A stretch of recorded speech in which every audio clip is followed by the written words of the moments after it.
I am pleased to welcome everyone to this important hearing entitled Evolution, Transformation, and Sustainment, a review of the fiscal year 2019 budget request for U.S. Special Operations Forces and Command. The fiscal year 2019 budget request for U.S. Special Operations Command totals more than $13.6 billion, an approximate 10% increase and the largest request ever submitted. It also seeks additional personnel authorizations, putting the total size of the force above 71,000, the largest ever envisioned. While I am pleased to see continued fiscal support for Special Operations Forces, it is deeply troubling to see continued dependency on overseas continued operations funding. This problem is most acute in the operations and maintenance accounts, where OCO is an alarming 33%. 1 year ago, before this very committee, General Thomas wisely noted that such dependency has created a force that is, quote, largely a facade, unquote. Unfortunately, we find ourselves in the same place today, if not worse. Working together, we must commit to remedy this imbalance, and I look forward to talking about concrete ways in which this committee can help while you continue to help yourselves. This 10% budget increase also reminds us that we must work to ensure we are not choosing quantity over quality, and that Special Operations Forces remain balanced across the entirety of the Joint Operating Force and the military services, who are themselves experiencing near existential readiness crises. The recently released National Defense Strategy indeed places Special Operations Forces central to efforts across the full spectrum of non-state and state threats. Rising and asymmetric challenges posed by Russia and China and the potential for contingencies on the Korean Peninsula impair our ongoing efforts in Afghanistan, Iraq, Syria, Yemen, and Somalia. All this while SOF also maintains a presence in some 80 additional countries today. Now more than ever, we run the risk of overextending our SOF forces, who are central to our national defense. Of particular concern, we see the fight in Syria changing. More and more, our forces are engaging Russian and Syrian regime proxies, as most recently seen in the aggressive fighting in Dar ez-Zor. The defeat of ISIS now reveals the fingerprints of the larger geopolitical fight we are engaged in, putting at risk current authorities, frameworks, and partnerships, and not to mention the considerable risk to our forces on the ground in an already clouded and fractured battlefield.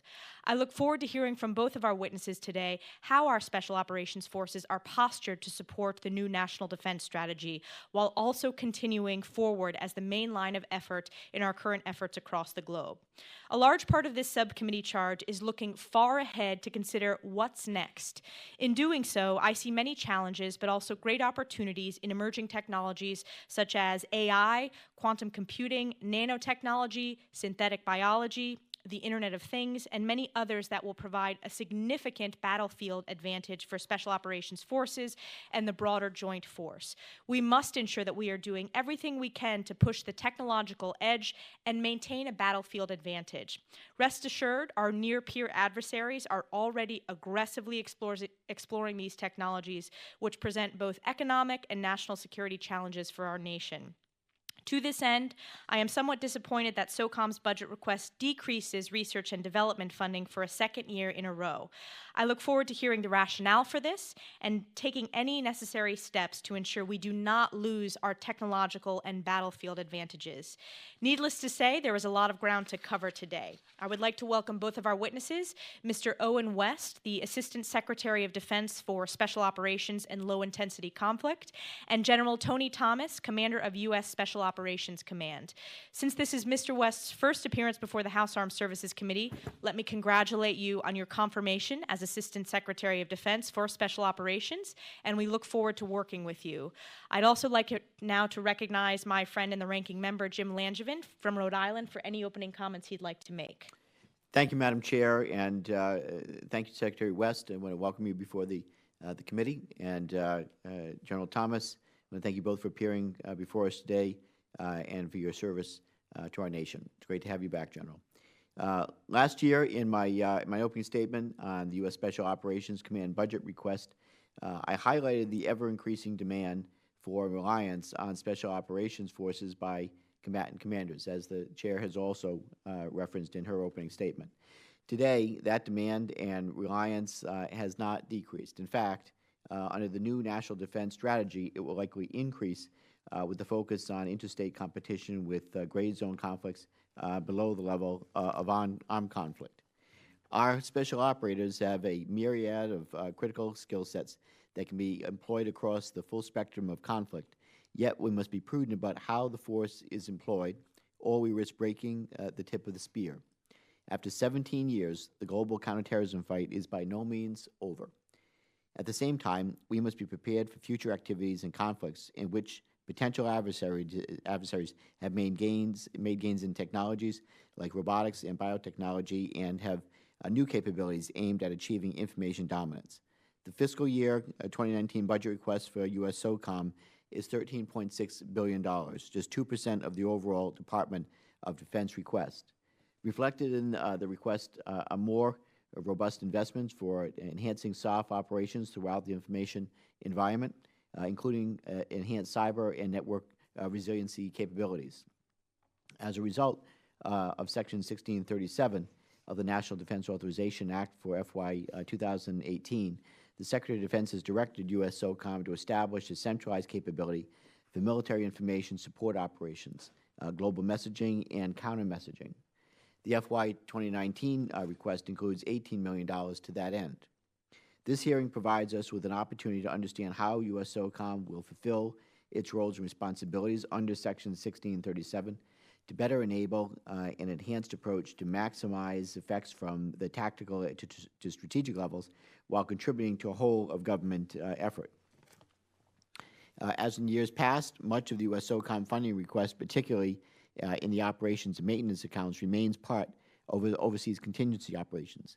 However, many of these activities and programs are enduring, which means their classification remains a serious concern for me. Baseline funding is crucial to providing U.S. Socom stability for programming, and reflected properly, it will enable us to better understand defense spending in the current and the out years. In addition to a dialogue about the demands on our force, readiness for current and future contingencies, and associated resource requests, there are several legislative and policy issues at hand to discuss. This includes implementation of Section 922 of the NDAA regarding the role and responsibilities of your office, Secretary West, and I look forward to hearing your vision and efforts for implementing reforms intended to empower your position to effectively conduct internal oversight and advocacy. SOF are engaged in operational activities globally under legislative authorities carefully overseen by the committee. Section 1209 of the FY 2015 NDAA authorizes the Department to provide assistance to vetted Syrian opposition forces. SOF continue to advise and assist in the fight against ISIL in Syria, where we have seen remarkable progress. A transition to stability operations has begun in many areas. So with 1209 set to expire on December 31st, 2018, I'd like to ask our witnesses their perspective on an extension of that authority, and how would continued training and assistance be scoped if, in fact, an extension is granted. In closing, again, I want to thank our witnesses for being here today and express my gratitude to the men and women of our armed forces around the globe. I know you have extraordinary responsibilities and burdens on your shoulders. The nation is grateful for the work that you do and for your service. And with that, Madam Chair, I yield back. Thank you, Jim. And I want to take this moment to remind our members that immediately following the open hearing, the committee will reconvene right next door in 2216 for a closed classified roundtable discussion with both of our witnesses. Before we begin, I also want to remind our witnesses that your full written statements will be submitted for the record, and we ask that you summarize those statements in 5 minutes or less for your opening statements. Secretary West, we'll begin with you, and I look forward to your opening statement. Thank you, Chairwoman. Chairwoman, ranking member, and distinguished members of this committee, I'm honored to appear before you as the Assistant Secretary of Defense of Special Operations Low Intensity Conflict. In my short time on the job, I've been most impressed by the level of commitment demonstrated by my staff and their U.S. Special Operations Command teammates. There exists a relentless but thoughtful focus on warfighting, which is unsurprising in an enterprise led by Secretary Mattis. I'm pleased to share this opportunity with one such warfighter. From 2001 to 2013, General Tony Thomas deployed every year to combat. He is a reflection of the force he leads, from his deployment cycle to the intellectual creativity and competitive drive he shares with his fellow operators. I mention competitiveness because we have a new national defense strategy that clarifies my priorities, none bigger than helping General Thomas steadily build competitive advantage across the vast spectrum of warfare Special Operations calls home. The NDS calls for a new era where we compete in what Secretary Mattis calls the contact layer, the daily clash of national will that occurs short of armed conflict, where your Special Operations forces are today building relationships and reducing the enemy. The task is to remain unpredictable but expansive, pushing the competitive boundaries in ways our enemies do not expect. To sustain this expansion, we must be fiscally hawkish, reducing asymmetry by adopting a focus on return on investment. Overhead costs increase as you move from tooth to tail. In business, we call this upstream inflation. For example, $500,000 in Washington, D.C. can buy you a think tank report, whereas $500,000 deployed in the field with a captain as a chief investment officer can be leveraged into a force of highly trained indigenous allies. Secretary Mattis's business reform efforts seek to make the force more lethal, and resource allocation that prioritizes the operating forces is the next logical step. The 127 ECHO program is an example of best practices investing. I would like to thank Congress for continuing to support 127E, which has grown from a pilot program to a $100 million lever that has had a direct impact in steadily clawing back territory lost to ISIS, to name a single impact point. Likewise, Section 1202 is an example of Congress's forward-leaning investment to counter unconventional threats. I see these authorities as part of Congress's strong and continued investment in SOF. My commitment to you is to focus on returns. U.S. Socom amounts to roughly 1.9% of the DoD budget, which enables a global presence in 90 countries. This capital expenditure fuels the current fight, but it must also result in long-term competitive advantage. The most important capital investment is human. Everyone on this committee is well aware of the demand inelasticity for SOF. We simply lack the supply to satisfy all customers. General Thomas has already taken the first step in sustainment by addressing dwell time, and a second step by conducting a comprehensive prioritization review. That leaves mission set. As Secretary Mattis indicated in late December, our conventional force is capable right now of assuming some of these missions. I say that leaves mission set because our other option is growing the force. Our 2019 budget request does include modest end strength increases for SOF across each of the services, but the growth rate has slowed precipitously. SOF cannot be quickly grown. Today we face a natural resource that is fully tapped by traditional service recruiting. Only 30% of high schoolers are qualified for military service. We must therefore explore unconventional techniques and new pools to recruit men and women who have the right stuff. Today's battlefield has challenged the traditional definition of a combatant. Successfully operating in the global contact layer demands that we build a diverse force. The SOF entry standards are high, but America has always encouraged its pioneers. We need more candidates without military histories. We need more cultural diversity. We need more women. SOF tryouts are life-altering experiences. The reward is joining an elite team where the commitment to each other is as strong as the commitment to country. That human element is the key component in Socom. General Thomas runs a global risk-reward venture, and human failure is inevitable. When mistakes are made, one of my principal responsibilities is to ensure transparency and provide you the necessary and appropriate information. We owe it to the families, the Department, Congress, and the American people to complete investigations with thoroughness, diligence, and timeliness. We will take all steps necessary to protect our greatest asset, those men and women who have volunteered several times over to earn the title of Special Operators. Their fervent defense of our beloved nation makes us all proud. I will never lose sight of that. I want to end on Section 922. I view Congress as a natural partner. During my confirmation hearing, I promised to remain close to Congress because of that natural partnership. There should be no surprises. The Department is reviewing the implementation of 922. General Thomas and I are partners in this effort. We will move together to implement it. Our goal is to make Socom a more efficient enterprise that supports the National Defense Strategy and the Secretary of Defense. Thank you, and I look forward to your questions. Thank you, Secretary West. General Thomas. Chairwoman Stefanik, Representative Langevin, and distinguished members of the committee. I'm honored to appear before you to provide an update on the posture of the United States Special Operations Command and our superb Special Operations Forces. I'm pleased to share the table with our new Assistant Secretary for Special Operations, Owen West. Working closely with Secretary West, we are embracing Section 922 as the natural evolution of Socom's service-like responsibilities that Congress envisioned when you created us 31 years ago. Let me summarize the posture of Socom and your Special Operations Forces. We continue to have outsized effects around the globe, defeating our enemies, training, equipping, and enabling our friends and allies, rapidly transforming the organization to be prepared for all future threats, and caring for our fallen, wounded, and ill and their families. Your Special Operations Forces are doing phenomenal work.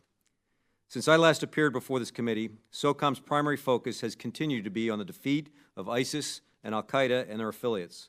Special Operations Forces played an integral role as part of the joint force in the destruction of ISIS's physical caliphate in Syria and Iraq. In coordination with allied and host nation partners, Special Operations Forces continue to confront ISIS and al-Qaeda wherever they sought sanctuary, in Afghanistan, Yemen, Libya, Somalia, the Trans-Sahel, Lake Chad Basin, the Maghreb, and even as far off as the Philippines.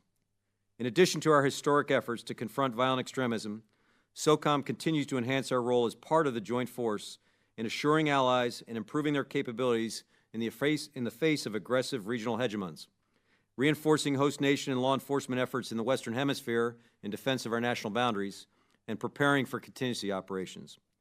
Our successes are directly attributable to recruiting and training amazing Americans, outfitting them with the best equipment and training in the world, and empowering them with the requisite authorities to defeat our adversaries, our people to continue to be the decisive advantage. Congress's support continues to be key in our efforts in the form of necessary resources and specific authorities. With Title 10, Section 127 ECHO, Congress allowed Special Operations Forces to support vetted foreign forces against terrorist groups. It is a powerful authority directly responsible for neutralizing hundreds of enemy leaders and fighters. Section 1209 of the 2015 NDAA allowed Special Operations Forces to train and equip a 50,000-plus person force of vetted Kurdish and Arab Syrians to remove ISIS from 98% of the territory they once held in Syria. 1209 played a decisive role in the military defeat of ISIS's physical caliphate. In this year's NDAA, you provided us Section 1202, an authority Special Operations Forces will employ to support friends and dissuade aggression by strategic competitors. We think it will provide us a distinct operational advantage, and thank you for this important irregular warfare authority. Congress is continuing to provide us with all the resourcing we need to do our job. As you two mentioned in your preamble and Secretary West mentioned in his, in fiscal year 2017, our budget was $11.8 billion. Our projected budget for fiscal year 2018 is $12.3 billion, and fiscal year 19 is projected to be $13.6 billion. At 1.9% of the total DoD budget, with roughly matching sister service contributions, Special Operations Forces provide unique and highly effective capabilities and extraordinary return on investment across the full spectrum of conflict. Defeating our enemies, defending the homeland, deterring adversaries, supporting allies, and fostering innovation, SOCOM operates at a fast but manageable pace. Since I last appeared, SOCOM service components effectively reduced the deployment tempo of our personnel, with the majority under the Secretary of Defense directed employment to dwell ratio of 1 to 2. Our people and our formations are better than they've ever been, thriving under pressure, executing the toughest missions, and achieving success. Success, however, has carried a high price.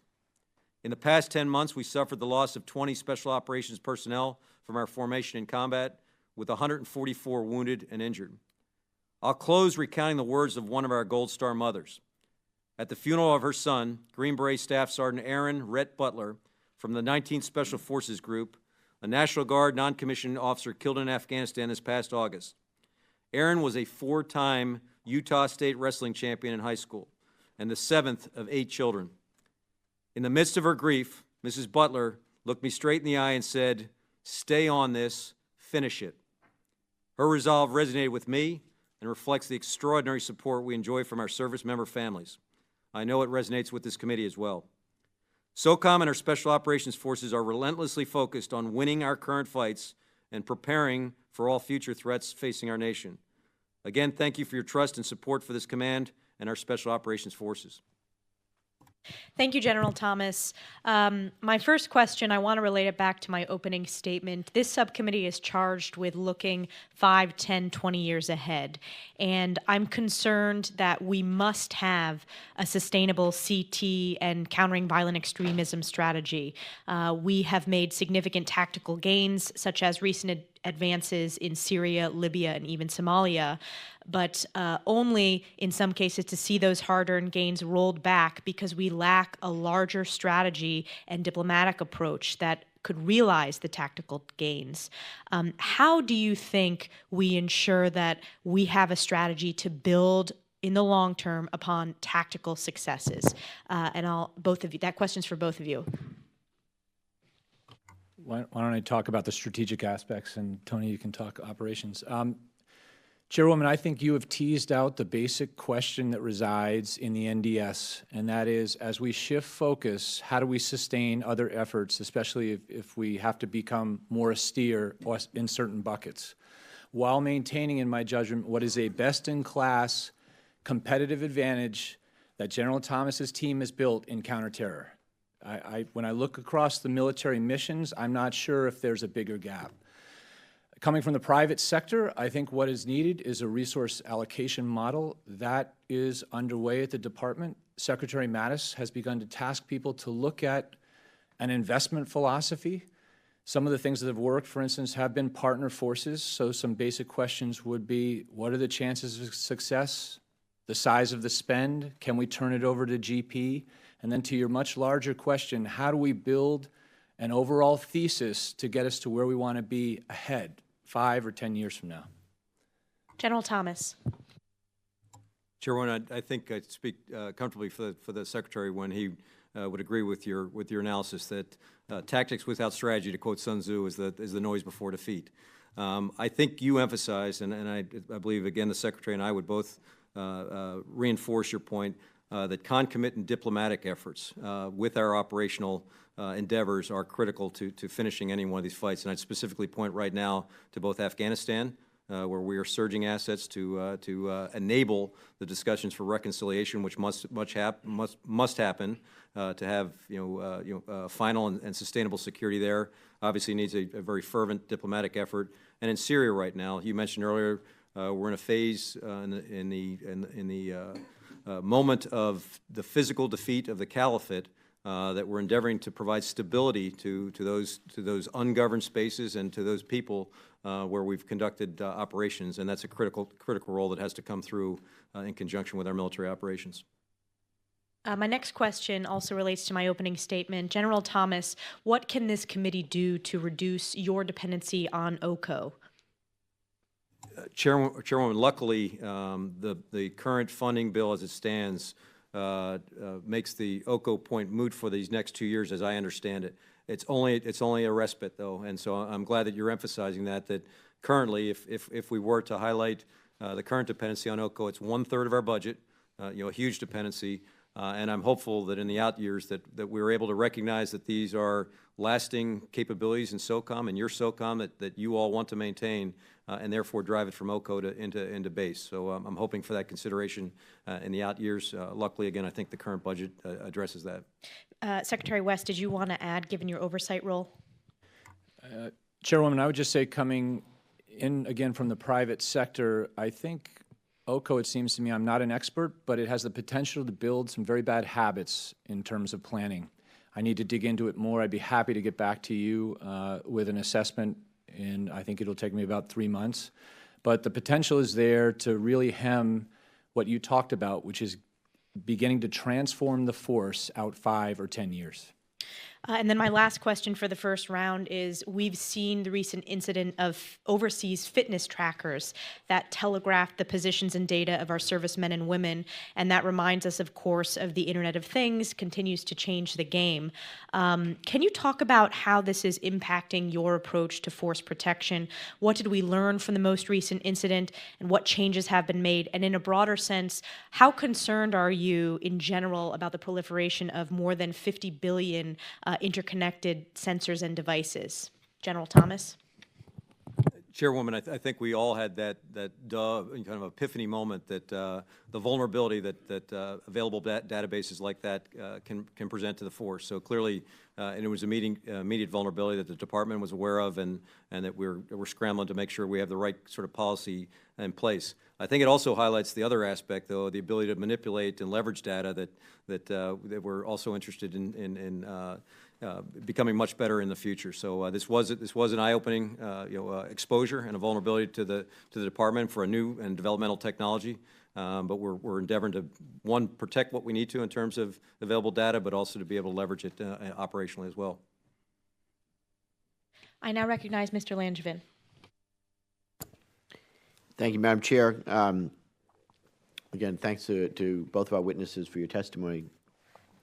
General Thomas, as I mentioned in my opening statement, there continues to be a high demand for reliance increasing reliance on special operations forces by combatant commanders, and I believe that, as I know you do as well, they have to be prudent in employment of the force to maintain readiness for current and future missions, as well as preserve strategic operations for our nation. So I know that this issue has also been on the forefront of your mind, as we've discussed in our one-on-one meetings, and you've been vocal that SOF cannot be the solution to every problem. So can you please describe your efforts to ensure the force is employed to meet combatant commander requirements while also addressing what I would call over-reliance on SOF, and some concrete examples for the committee to demonstrate how you've pushed back in cases where it wouldn't be appropriate for SOF and regular forces could take over the mission would be helpful. In addition to resource requirements, how can Congress be helpful on this front as well? Congressman, thanks for the question, and thanks for the time yesterday to catch up with you. As you implied, and certainly as we have looked back over the years, SOF has arguably been applied very liberally with a dearth of strategy, and with a dearth of a real vision towards end state. And so while we're out in many locations, the reality is it's hard to measure what does the end state, what does sustainable security look like. There is significant oversight from the department, specifically from my boss and certainly with the Assistant Secretary, to ensure that we are prioritized in terms of our placement and our operations now and into the future. And I would tell you that the strategic context is coming together more coherently every day under the leadership of Secretary Mattis. So I'm somewhat confident that we're getting that external pressure while we prioritize internally to the limited assets we have.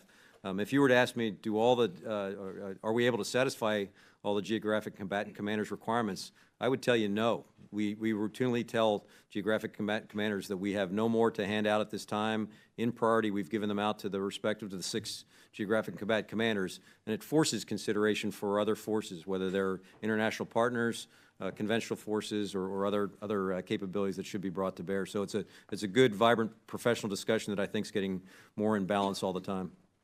Thank you. So the Army's 1st Security Force Assistance Brigade is going to deploy to Afghanistan this spring. Can you tell us how will that deployment to Afghanistan alleviate some of the burden on SOF, and what is your understanding of how future Security Force Assistance Brigade deployments will contribute to alleviating some of the burden on SOF? Yes, Congressman. Specifically, the Security Force Assistance Brigades that the Army has stood up in very rapid order, I give them a lot of credit for creating capability in little to no time, are specifically focused on the conventional Afghan Kandacs. They're conventional units in the field, which right now are not partnered, unlike our Afghan Special Operations Force partners who do have U.S. Special Forces and other allied forces align with them and have been historically with them. So there are specific purposes for the conventional side. However, we are deriving some benefit from the creation of the SFAB as well. In fact, I talked to our commander on the ground as recently as 2 days ago. We specifically will get a few of these teams that will thicken our formation at the training base, as well as accompany some of our new partner force, some of the mobile forces, to allow us to be more effective in the field. So we're already we're anxious for them to get to Afghanistan and looking forward to the benefit they'll provide to us. I'm sure, and hopefully that it achieves the goal that we intend. So as a result of Section 1637 of the National Defense Authorization Act for FY18, the Secretary of Defense has directed U.S. Socom to establish a centralized capability for military information, support operations, global messaging, and counter messaging. The FY 2019 request includes $18 million to that end. So how will, well, we touched on this, how will U.S. Socom fulfill its roles and responsibilities in this capacity to better enable an enhanced Department of Defense approach for maximum effects from the tactical to the strategic? And General Thomas, how will U.S. Socom contribute to a whole of government effort in this space, and what agencies will you coordinate with? And lastly, Secretary West, have you received any guidance or participated in efforts related to Section 1637 of the FY 18 NDAA that provides for the integration of strategic information operations and cyber-enabled information operations? Congressman, very quickly, and I'll turn to the Assistant Secretary. The timing on this initiative from Congress couldn't be any better. Internally to SOCOM, we were already endeavoring to try and establish better capability at the headquarters level. In addition to our proponent, we are the proponent for military information support operations. So we produce and provided the field great capability in that regard, but we really did not have the requisite operational and potentially national level capability. So we're intent on providing that. I would offer to you, form follows function, and so right now we're in discussions with the department in terms of what functions they endeavor or they see us fulfilling. Our structure will follow from that. But again, we're appreciative of the resourcing that's involved. We are already very, very well integrated with the Global Engagement Center. So you talked about other partners. That's the lead for the country in the State Department.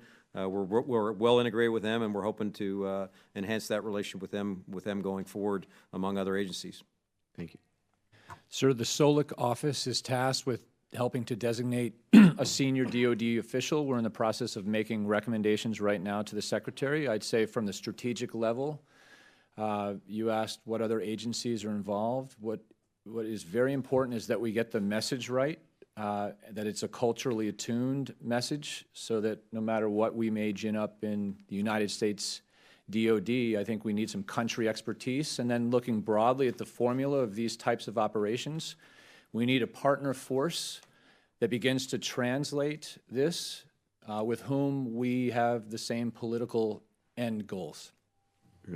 Thank you both. Yield back. Mr. Wilson. Thank you, Madam Chair. And I'd like to thank both members of the panel for being here. And it's really reassuring on behalf of American families, your capabilities and competence, and in particular to know that you're facing challenges from North Africa to the Philippines. And what it's just encouraging to see your dedication and service. And General Thomas, a top priority is supporting the counter-propaganda mission and ensuring that the appropriate infrastructure is in place to guarantee success. In the FY17 NDAA, Congress expanded the mission of the Global Engagement Center to include counter-state propaganda and disinformation efforts. What is the level of the collaboration between SOCOM and the Global Engagement Center? Do you believe there are sufficient opportunities for the cooperation and exchange of best practices?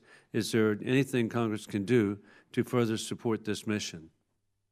Thanks, Congressman, and thanks for the time to link up with you earlier.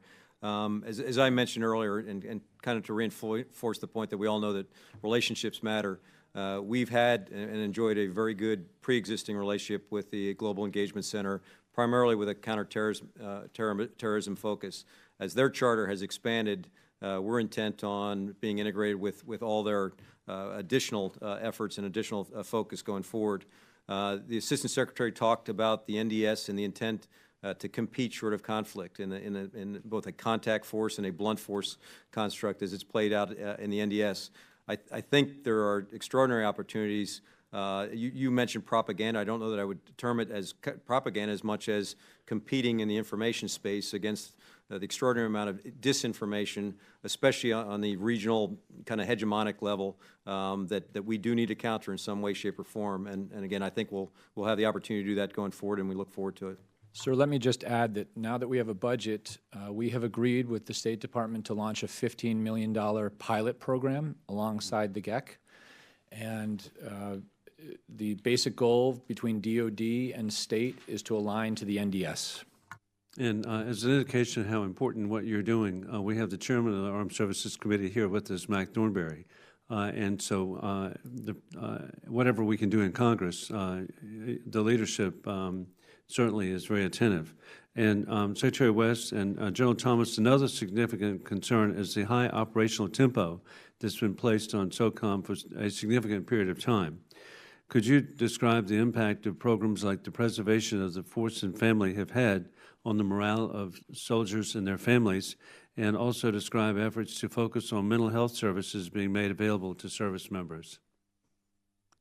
Congress, first and foremost, I'm very grateful that several of my predecessors had the vision to see that this was going to be a protracted effort, both the current CT fight and really the other threats that have loomed for the country.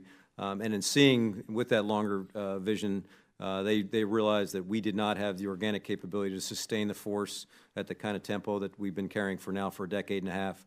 And so in coordination with Congress, they endeavored to get the necessary funding to provide the preservation of the force and family capabilities, which I would offer is most importantly the people that are involved, the physical therapists, the social workers, the religious support folks, the psychiatrists, psychologists rather. Those are really the difference that's being made at the local level and our ability to sustain it. So again, thanks to my predecessors for setting that in motion. It's paying huge rewards for us in terms of sustaining the force. And has there been an impact on recruitment with the emphasis on these programs? I'd offer more on sustainment. So recruitment, they may not know it ahead of time, but when service members and their families become part of our force, and it's probably most palpable every time I go to Walter Reed, and I'm able to talk to service members and their families on the backside in terms of the care coalition aspects that we're able to provide for them, that they realize there's just a distinct difference. One, we're encouraging service members, regardless of their injury, their illness, to stay in the force, and if they want to, we find ways to do that. And we're also able to sustain their families so they can work with us for the long haul. And it's almost indescribably powerful for our formation. And I know that the facilities that you've developed have to, if a young person sees the world-class facilities that are being provided, this just got to encourage people to remain in the service, but also recruiting. And so it's just so meaningful. And just, again, thank both of you for your service, and I yield back. Ms. Murphy. Mr. West, General Thomas, thank you so much for being here today, and thank you, General Thomas, for taking a little time out of your schedule this morning to connect. In a prior life, I had the real honor to work for ASD Solic in the SOCT directorate, and I have a deep appreciation for the capabilities that SOF brings to our national security, so thank you for all that you do.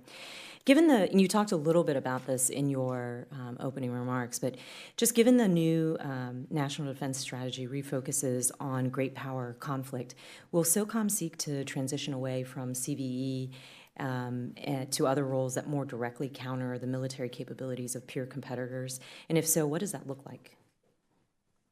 Well, from one rookie to a veteran, I would say, as I said in the opening, that is a key question. I think, first of all, what's important is sustaining the advantage that SOCOM has built up in countering VEO. But then, along with many other programs and missions, we do have to become more austere. And so hard decisions have to be made in terms of when you begin to look from, essentially move from, I'll use a startup as an example, and you really begin to ask or assess what are diminishing returns, which are inevitable, against your spend. So I think one of my basic tasks will be to work alongside General Thomas on the business administrative aspect of SOCOM, and part of that is just how he allocates his dollars and his mission prioritization. Congresswoman, I'd like to think we anticipated the NDS a little bit in regards to one specific peer competitor, and that was at the invitation of our European allies, folks who we'd worked with in Afghanistan and Iraq.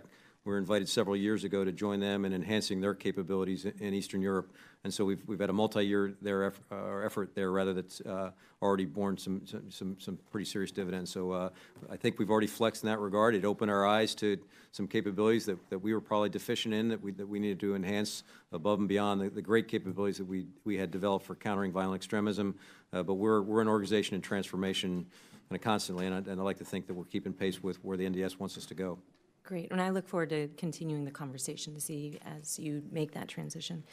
You know, I've had the pleasure of touring the SoftWorks a few times, and I'm so impressed by it. I even brought colleagues down to take a peek at what you've got going on there. It's your business and technology incubator in downtown Tampa. I'm just so very impressed every time I visit at how Socom uses flexible alternative contracting instruments like OTAs to such great effect. And I think when we think about some of the challenges that we're looking to address, having an ability to sort of hotwire the system a little bit and get into a more rapid acquisitions is really important, and I've been impressed with your ability to do that. When I visited Socom headquarters late last year, I heard that your acting acquisition officer was detailed to Cybercom to help stand up their acquisition authority. Can you talk a little bit about Socom and Cybercom's relationship, particularly as it relates to sharing best practices in acquisitions? Congressman, first of all, thanks for your interest in SoftWorks. And if I could actually go back to a question that the chairwoman asked about RDT&E, because truthfully, there was an internal tension in our command on are we putting sufficient money there, and it is, so it's very prominent. But I would offer platforms like SoftWorks, other people's money, our ability to leverage academia, and then truthfully, as we're working with the department, we had Ellen Lord down recently, and it struck me as she talks about $5 trillion worth of programs over the FIDEP, that Socom needs to do a better job of leveraging, the heft of the department as it's swinging larger RDT&E dollars. So we are focused on it, but there's a couple different platforms. SoftWorks is unique, as you described. And we've been able to parlay it. It originally, I don't think, was seen as something that was either scalable or exportable, and it's become both. Scalable in terms of how it's assisting other services. The Army has used it to look at ground mobility vehicles, weapons, things like that on our RDT&E back, which again, it's a great cooperative effort. Exportable in terms of, you mentioned Cybercom, it's also exportable to our foreign partners. We're able to share much more extensively right now. On your specific point of the relationship with Cybercom, Admiral Mike Rogers and I have had kind of a historic relationship, very positive one from growing up together. But he encouraged us as special operations to leverage cyber in everything we're doing. He knows that Socom has an attractiveness in terms of an operational approach that is not irresistible, but it certainly it forces consideration. So cyber operations is integral to everything we do. And we continue to enhance the relationship with them, most recently in trying to help them with their acquisition process. Time's expired. Mr. Heiss. Thank you, Madam Chair. General Thomas, you mentioned a while ago the preservation of force and family. Very much interested in that. Of course, there is so much stress on our warriors and their families. And I think this is a great program that now is 5 years old. You mentioned is dealing with physical, mental, social, and spiritual well-being. And that program expires this year, although a request for proposal has just come out this week. To begin, after 5 years now, what have you learned from this program? And does the new request, what kind of changes are being proposed? Congressman, I think as a learning organization, with the establishment of the Preservation of the Force and Family program, we really hinged it on 4 pillars: psychological, spiritual, social, and human performance aspects. And so we've been able to refine that over time, as much driven by our operators, as most of our successes are, where they're able to refine both the requirements, but also the ability to sustain the force over time. So again, it builds in resilience on the front end, and as we employ this force, and then parallel to that is our Care Coalition, which enables us to conduct an incredibly thorough warrior care program for those who unfortunately become wounded, ill, or injured. So in parallel, both those programs are keys to our sustainment going forward. We're continuing to look into how we can enhance that program, so I probably can come back to you with some more specifics, but it's an iterative program inside what we've been doing very capably for the last couple of years. So are you aware of any significant changes from what's being proposed now from 5 years ago? I don't think significant changes. I think probably a point that I should bring out to you is, again, imitation being the finest form of flattery. The other services are going to school on what we're doing and trying to implement it, and we're trying to share that as aggressively as possible. So I think we're on to something that is positive for not only our force but for the larger department. And I'll get back to you on some specifics that we're I think so considering. too, Mr. West.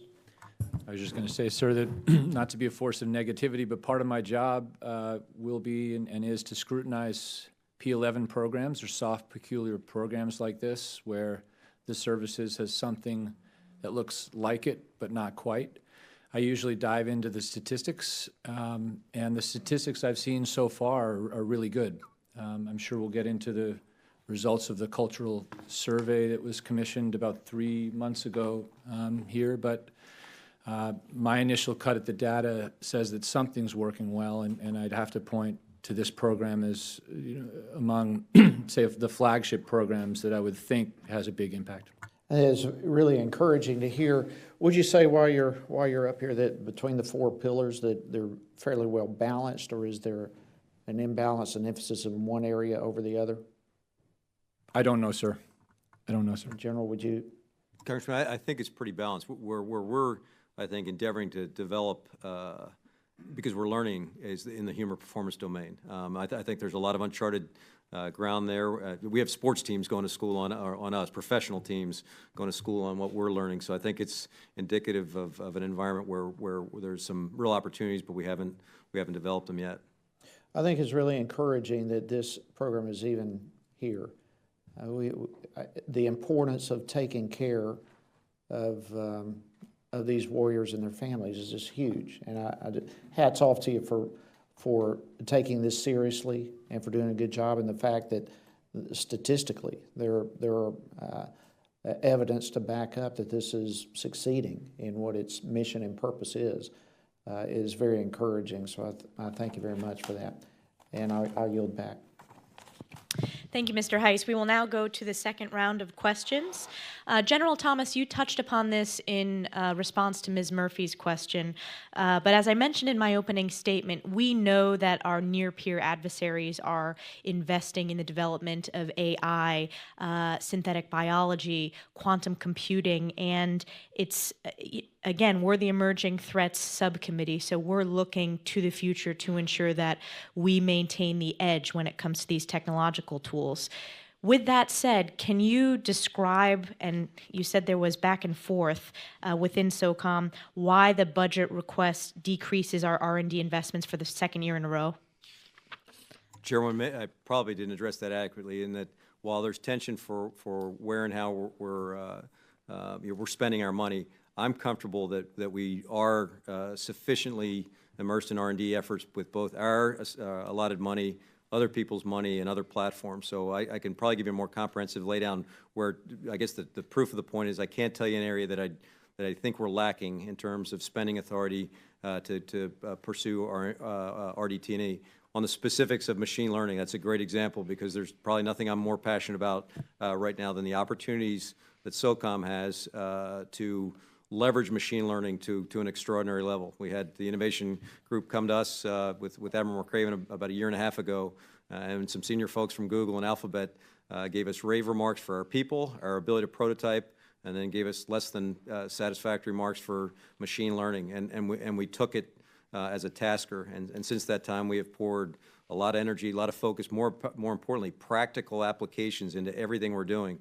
I devoured a book, Machine Platform Crowd, not too long ago by McAfee from up at MIT, that challenges corporations, but apropos to us, at every level and every mark, why you aren't embracing machine learning. And I can tell you that's the ethos of our command right now as we're going forward. So I really hope that we not only will improve our own capabilities, but that it'll be scalable to the department as kind of an exemplar for what we can do. So are we leveraging DARPA and service R&D efforts? In what areas are they helping you the most? Ma'am, I'd probably be hard-pressed right now to tell you the specifics, but the answer is yes.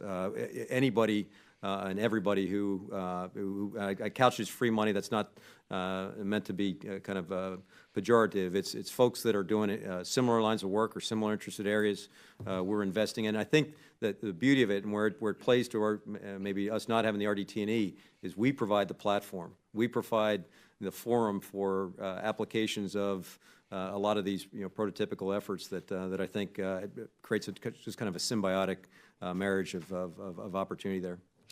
And General Thomas, in terms of countering unconventional warfare threats, are we closer to linking all of our tools and capabilities, such as conventional, unconventional, economic, cyber, intel, and IO, in an effort to counter adversarial threats such as Russia? Chairwoman, I'd like to actually give you a few examples in the closed session afterwards, but the bottom line is yes. I think the unique approach of our joint task force, the inherent nature of who we are, allows us to bring all those elements to bear in a coordinated, coherent fashion. So again, I'll provide at least one very powerful vignette in the closed session, but we see and we leverage all those tools as part of what we do. Thank you for that, General Thomas. And before I recognize Mr. Langevin, I just wanted to follow up on Secretary West's comments regarding irregular warfare authority. Regarding Section 1202 and the new unconventional warfare authority, I was pleased to see you commit to the delivery of the UW strategy in the opening statement, but I do want to emphasize for the record that without that strategy, there is no UW authority, which is why we have the 15-day notice and wait as well. So we look forward to talking about the strategy first before we move forward with the authority. And with that, I recognize Mr. Langevin. Thank you, Madam Chair. Secretary West, Section 922 of the FY17 NDAA focused on solidifying and strengthening the roles and responsibilities of the Assistant Secretary of Defense for Special Operations and Low-Intensity Conflict to effectively conduct internal oversight of and advocacy on behalf of Socom. I know you're new, it just days on the job, but from your standpoint right now and initially, what's the status of implementation of 922, and what's the status of the report on implementation of 922 required by Section 1074 of FY 2018, the 2018 bill? And as you know, Congress has expressed concern about inadequate resources being provided to ASD SOLIC and to fulfill roles and responsibilities. What efforts are underway to define and resource SOLIC? Congressman, let me take your second question first. We will turn in that report on time. Another report was just mentioned, so I like to meet deadlines. To your first question, the first thing I did was study the history. I think pathfinding requires you know where you're coming from to figure out where you're going. It's clear this was almost a 30-year culminating point, 922 specifically, and I think it's very timely in the backdrop of Secretary Mattis calling for business reform as one of his 3 pillars. I think reinvigoration is long overdue. General Thomas has a really unique role in that he is a very busy COCOM commander with 3 separate global synchronization hats. And then now at $13.6 billion, he and we now are heading a Fortune 500 enterprise. So on the business leadership front, I think the basic task is to institutionalize what Socom does very well and preserve its unique attributes. The chairwoman mentioned, for instance, DARPA. I think there are 4 or 5 other areas at DoD that looks very much like DARPA. So one of our tasks will be within the building to connect this thriving enterprise in Tampa Bay to the Federation. General Thomas and both Secretary West, can you describe how 922 has shaped the relationship between Socom and SOLIC? Any further comments on that? General Thomas, you wanted to comment? Congressman, as I mentioned in my preamble, we're embracing the 922 language as the natural evolution of the relationship between us and ASD SOLIC. I've been interested in the specific language that places Assistant Secretary of Defense West in our chain of command to the Secretary for the man, train, and equip portfolio. and I'm looking forward to developing the specific functions and interrelations there. But I think that'll help us be better integrated with the department going forward. Thank you. General Thomas, in December, you were quoted on the devastating effects Task Force Ares delivered when synchronized with other military and intelligence partners. Now, despite these types of operations, you mentioned that we are not fully where you'd like to be with these capabilities. Can you please describe your cyber requirements? How is U.S. Socom synchronizing and coordinating with U.S. Cyber Command? And do you find you have more policy and authority challenges or commanders who have difficulty integrating the capability in the cyber realm? Congressman, again, we enjoy an extraordinary and historic relationship with Cybercom. The level of support is almost indescribably powerful. When I mentioned and contrasted very successful operations there relative to areas that I think we can improve, it's really emphasizing that in the counter-violent extremist mission set, we've been able to break ground and really be a pathfinder for new and developmental capabilities that I think need to be carried over to other mission sets, to other operational domains that I think Mike Rogers would agree. We need some iterations. We need some reps in those environments, which we've had a good number in countering violent extremism, but I think they could be passed across, and we're trying to do that. Very good. Thank you.